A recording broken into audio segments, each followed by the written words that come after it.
Hello friends, welcome to orange kitchen. இன்றைக்கி நம்ம வீடியோவில் என்ன பார்க்க போகிறோம் அப்படின்னா, 2 நாள் ஆனாலும் கெட்டு போகாத மாதிரி ட்ராவலிங் டைமில் கொண்டு போகிற மாதிரி ஒரு தக்காளி சட்னி தான் எப்படி பண்ணுறது அப்படின்னு பார்க்க போகிறோம்.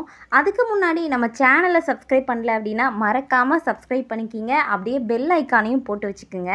அப்போ தான் நாங்கள் போடுற வீடியோஸோட நோட்டிஃபிகேஷன் உங்களுக்கு கரெக்டாக வந்துக்கிட்டே இருக்கும். இப்போ இந்த தக்காளி சட்னி எப்படி பண்ணுறது அப்படின்னு பார்க்கலாம். இந்த தக்காளி சட்னி நல்லா இட்லி தோசைக்கெல்லாம் ரொம்பவே சூப்பராக இருக்கும். அது எப்படி பண்ணுறதுன்னு பார்க்கலாம் வாங்க. ஃபஸ்ட்டு ஒரு பேன் எடுத்துக்கலாம். அதில் 2.5 ஸ்பூன் அளவுக்கு எண்ணெய் ஊற்றிக்கிங்க. நல்லெண்ணெய் ஊற்றுனீங்க அப்படின்னா இன்னும் நல்லா டேஸ்ட்டாக இருக்கும். பாருங்கள், நான் நார்மலாக ரீஃபண்ட் ஆயில் எண்ணெய் தான் ஊற்றிருக்கேன். இப்போ அதில் ஒரு ஸ்பூன் அளவுக்கு கடுகும் 1 ஸ்பூன் அளவுக்கு கடலைப்பருப்பும் எடுத்திருக்கேன். இது ரெண்டுமே நல்லா ஒரு மீடியம் ஃப்ளேமில் வச்சு நல்லா வறுத்து எடுத்துக்குங்க. லைட்டாக கலர் சேஞ்ச் ஆயிடுச்சு அப்படின்னா அதை ஸ்டாப் பண்ணிடலாம். இப்போது அதுக்கப்புறம் ஒரு கொத்து கருவேப்பிலை சேர்த்துக்குங்க. அதில் ஒரு கொத்து கருவேப்பிலையும் சேர்த்தாச்சு.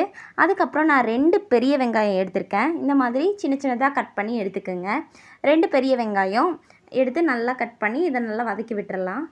பாருங்கள், 2 பெரிய வெங்காயத்துக்கு 4 தக்காளி பழம் எடுத்துக்கோங்க. நான் பெரிய தக்காளி பழமாக 4 தக்காளி பழம் எடுத்திருக்கேன். அதுக்கு முன்னாடி 4 வரமிளகாய் சேர்த்துக்கலாம். இப்போ இந்த வெங்காயம் வரமிளகாயெல்லாம் சேர்த்து நல்லா வதக்கிக்கிங்க. இந்த வெங்காயத்தோட கலர் கொஞ்சம் சேஞ்ச் ஆகணும். அப்போ தான் நீங்கள் அடுத்து தக்காளி பழம் சேர்க்கணும். இல்லைனா வெங்காயம் வதங்காது.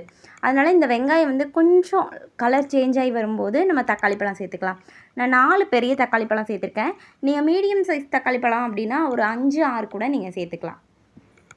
இப்போது இந்த தக்காளி பழத்தை நல்லா வதக்கி விட்டுருங்க. இந்த தக்காளி பழம் வெங்காயம்லாம் சீக்கிரம் வதங்கி வர்றதுக்கு நீங்கள் இப்போவே உப்பு சேர்த்திங்க அப்படின்னா நல்லா வதங்கி வந்துடும். அதனால் 2 வதக்கி விட்டுட்டு நீங்கள் இதுக்கு எவ்வளோ தேவையோ அந்த அளவுக்கு உப்பு சேர்த்துருங்க. பாருங்கள், நான் ஒரு ஸ்பூன் அளவுக்கு இதுக்கு உப்பு சேர்த்துக்கிறேன். உப்பு சேர்த்து நல்லா வதக்கி விட்டுறலாம். இந்த தோல் கொஞ்சம் லைட்டாக சுருங்கி ஒரு மாதிரி சுருங்கி வரும்ல, அந்த மாதிரி வர வரைக்கும் நீங்கள் தக்காளி நல்லா வதக்கி விட்டுருங்க. அப்போ தான் அந்த பச்சை ஸ்மெல் இல்லாமல் தக்காளி சட்னி ரொம்பவே ஒரு டேஸ்ட்டான இதில் வரும் நமக்கு. இப்போ இந்த தக்காளி நல்லா வதக்கி விட்டுட்டு பாருங்கள், இந்த அளவுக்கு ஆனதும் நீங்கள் ஸ்டாப் பண்ணிடுங்க அடுப்பை. இப்போ இதை நல்லா நீங்கள் ஆற வச்சுருங்க. கொஞ்சம் கூட சூடே இல்லாமல் ஆற வச்சுட்டு இதை ஒரு மிக்ஸி ஜாரில் போட்டு நல்லா வலுவலுன்னு அரைச்சிக்கோங்க. அப்போ தான் இந்த தக்காளி சட்னி ரொம்ப டேஸ்ட்டாக இருக்கும். பாருங்கள், இந்த மாதிரி நல்லா வலுவலுன்னு அரைச்சி எடுத்துட்டு அதுக்கப்புறம் ஒரு பேனில் நல்லா எண்ணெய் ஊற்றிக்கிங்க. நல்லெண்ணெய் ஊற்றுனீங்க அப்படின்னா நல்லா வரும்.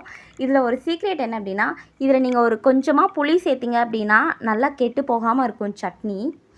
அதனால் புளி சேர்த்து இது பண்ணிக்கிங்க. பாருங்கள், ஃபஸ்ட்டு நம்ம எண்ணெய் ஊற்றி கடுகு அதுக்கப்புறம் கருவேப்பிலை சேர்த்து நல்லா பொரிய விட்டு அதுக்கப்புறம் இந்த தக்காளி சட்னியும் கொட்டிடணும். நல்லா இந்த தக்காளி சட்னி சுருங்கி வர வரைக்கும் நீங்கள் நல்லா வதக்கி விடுங்க. பாருங்கள், இதை நல்லா சுருங்கி வந்துச்சு அப்படின்னா கெட்டு போகாமல் இருக்கும் தக்காளி சட்னி. அதுக்காக தான் லாஸ்ட்டில் நம்ம நல்லெண்ணெய் ஊற்றி இதை நல்லா கிண்டுறது. இந்த தக்காளி சட்னியை கொஞ்சம் கூட தண்ணி இல்லாமல் நல்லா இந்த மாதிரி 2 நிமிஷம் கொதிக்க வச்சு எடுத்தீங்க அப்படின்னா தக்காளி சட்னி கெட்டு போகாது.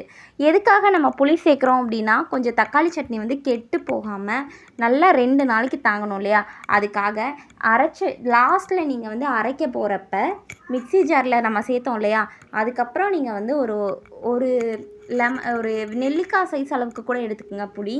அந்த அளவுக்கு புளி சேர்த்து அரைச்சி எடுத்துகிட்டு அப்புறம் இந்த மாதிரி கொதிக்க வச்சு எடுத்தீங்க அப்படின்னா 2 நாள் ஆனாலும் தக்காளி சட்னி கெடவே கெடாது.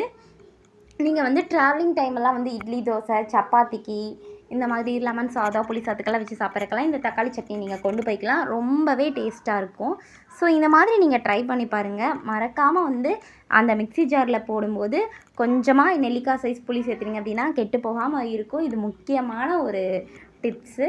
அதனால் மறக்காமல் ட்ரை பண்ணி பார்த்து எப்படி வந்துச்சுன்னு கமெண்ட்டில் சொல்லுங்கள். Thank you friends.